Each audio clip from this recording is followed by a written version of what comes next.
Bigit kumulang isang buwan ano ho, yung inyong leave from service at ano na ho yung status at mga aktibidad na pinagkakaabalahan po ni General Torre?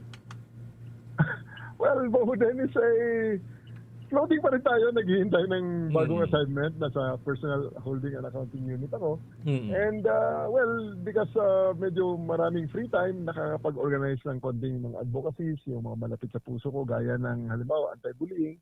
Katatapos last November 16 ng ating patakbo para sa awareness ng anti-bullying.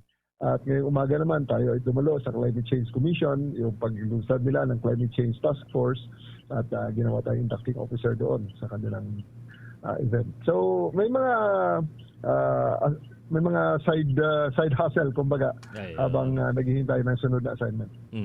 Sa loob ho ng isang buwan na ito, General, ano ho ang inyong realization sa mga bagay-bagay at meron ba kayong mga nabuong mga plano aside dito, syempre sa mga advocacy po na isinusulong po ninyo, meron pa ho ba kayong mga nakahanay dito ho sa mga programs na gusto po ninyong suportahan at yung mismong kayo mismo yung magsulong, General? Well, in terms of plano, ang plano ko pa rin nandiyan sa loob ng Philippine National Police.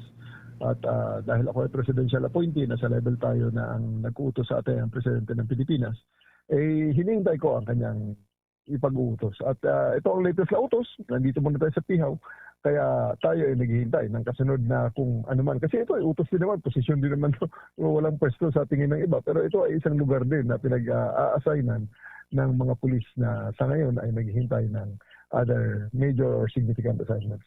So sa ngayon, sufficient to say, ang plano natin doon nagre-revolve. Kaya may paghihintay at of course, tinitingnan din natin ang ibang mga options if ever na magtuloy-tuloy at mapagsabihan tayo na talagang ito na ang ating kapalaran.